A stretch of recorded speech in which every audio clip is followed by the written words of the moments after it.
Good morning children. अब 9th के बाद में फिर अभी अपनी 11th में मुलाकात हुई है, पर अभी फेस टू फेस तो अपने मिल नहीं सकते हैं कोविड-19 की वजह से, ये विश्व महामारी की वजह से। तो मैं ग्रामर करना चाहती थी, मगर आपका 29 अगस्त से ही, जुलाई से ही आपके फर्स्ट टर्म की परीक्षा है, इसीलिए मैं सोच रही हूँ आपका यूनिट 1 कंप्लीट कर दूँ। तो हम सबसे पहले तो हम ये चैप्टर करेंगे, उसके बाद में फिर अपने ग्रामर करेंगे। तो हमारा फर्स्ट यूनिट 1 का रीड 1 है, the journey of my life from earth to Everest. तो मेरे जीवन की यात्रा कहाँ से है? अर्थ टू एवरेस्ट, यानी पृथ्वी से लेकर एवरेस्ट जो कि सबसे ऊंची है। तो बहुत ही इंटरेस्टिंग चैप्टर है। Arunima Sinha was a national level volleyball player. When she traveling on a train, some thugs यानी कि चोर, tried to snatch her golden chain. She fought back but was thrown out of the speeding train and lost her left leg. This happens when she was 24. However, this accident never affected her spirit. At All Indian Institute of Medical Science, Delhi, an artificial leg was fitted. A year later, she was retained a mountaineer and become the first female with an artificial leg to scale Mount Everest. This is her unforgettable story of hope, courage and inspiration. Let's read 4 scenes of her life narrated in own words. तो ये chapter में बताया है कि जो अरुणिमा सिन्हा थी, ये बचेंद्री पाल, जिन्होंने जो फर्स्ट इंडियन वुमेन लेडी थी जिन्होंने माउंट एवरेस्ट पे चढ़ाई करी थी, उसके बाद में अरुणिमा सिन्हा भी फर्स्ट इंडियन लेडी थी जिन्होंने माउंट एवरेस्ट पे चढ़ाई करी है, बट विथ आर्टिफिशियल लेग, यानी नकली पैर के साथ में उन्होंने ये वॉलीबॉल प्लेयर की नेशनल लेवल की एथलीट थी। तो उन्होंने ये अपने शब्दों में कहा है कि अरुणिमा सिन्हा एक नेशनल लेवल वॉलीबॉल प्लेयर थी। तो वो एक ट्रेन में सफ़र कर रही थी, उस समय कुछ थग्स उनकी गोल्डन चेन को खींचना चाहते थे, और तो वो उनसे लड़ाई करनी एंड थ्रोन। तो जब वो आपस में छीना झपटी में ही वो चोरों ने उनको चलती हुई ट्रेन से धक्का दे दिया, और उस चलती हुई ट्रेन से she lost her left leg, तो उससे उनका लेफ्ट लेग वो कट गया। And this happens when she was 24। और ये सारी घटना जब हुई जब वो 24 साल की उम्र की थी। However this accident never affected her spirit. ये घटना भले ही घटी हुई है, मगर इस घटना से उनका आत्मबल कम नहीं हुआ। At All Indian Institute of Medical Science Delhi an artificial leg was fitted. तो All India Institute of Medical Science Delhi में उनका एक नकली पैर बनाया गया, और वो नकली पैर उनके पैर में फिट किया गया। Year later she was written as mountaineer, और एक साल के बाद में उन्होंने माउंटेन की चढ़ाई करने and become the first female with an artificial leg to scale Mount Everest. और आर्टिफिशियल यानी नकली पैर से उन्होंने माउंट एवरेस्ट की चढ़ाई करके वो फर्स्ट इंडियन वुमेन थी। This is her unforgettable story of hope, courage and inspiration. तो ये उनका आत्मविश्वास था, उनकी हिम्मत थी, उनकी इंस्पिरेशंस थी, जो कि इसमें बताई गई है।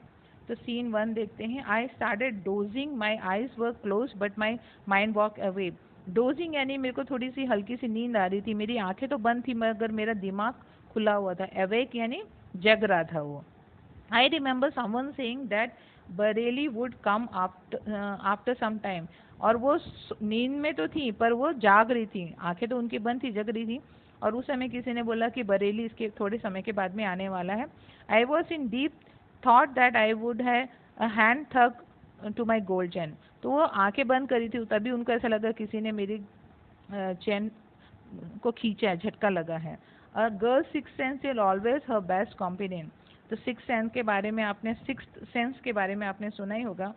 तो कहती है एक लड़की होने के नाते मेरा छठी इंद्री खुल गई, और मुझे I instantly open my, instantly यानी एकदम से, जल्दी से, and saw 4 or 5 man around me. तो उन्होंने जल्दी से अपनी आंखें खोली और देखा कि उनके पास में 4 या 5 व्यक्ति खड़े हुए थे।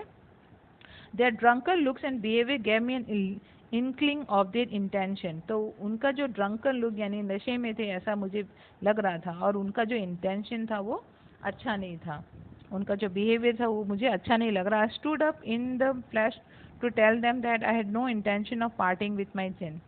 और उन्होंने भी बोला कि मेरा इंटेंशन नहीं था कि मैं अपनी चैन उनको दे दूँ। तो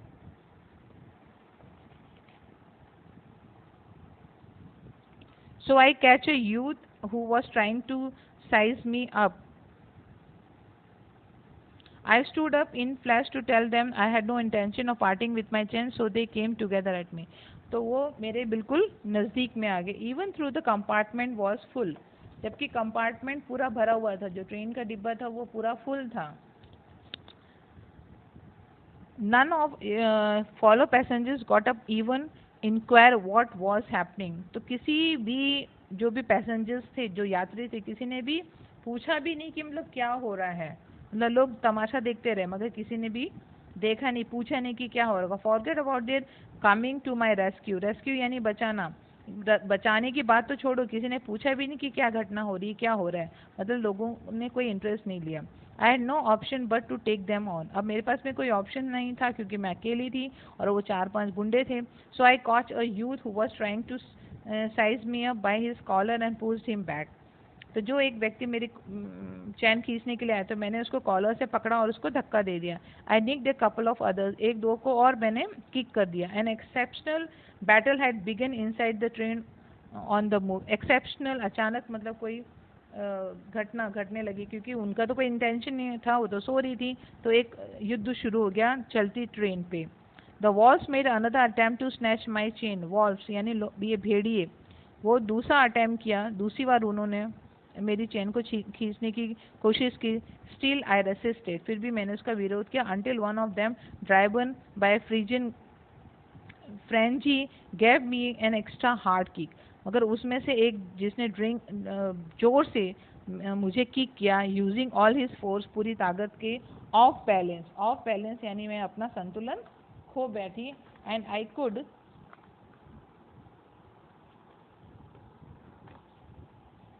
नॉट रिकवर इन टाइम. तो मैं अपना बैलेंस खो बैठी और मैं अपने आप को संभाल नहीं पाई.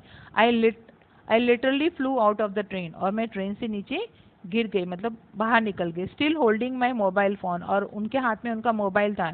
I was mid air when eye flu right into another train moving on the next day. तो जब ट्रेन से बाहर निकली तो उनके जस्ट सामने दूसरी ट्रेन मूव कर रही थी, चल रही थी. तो वो उससे किक हुई. My body hit the moving steel and rebounded to my train. तो वो ट्रेन से टकरा के फिर वापस से वो अपनी ट्रेन से टकरा के वो नीचे गिर गए. This ping pong must have continue for several second.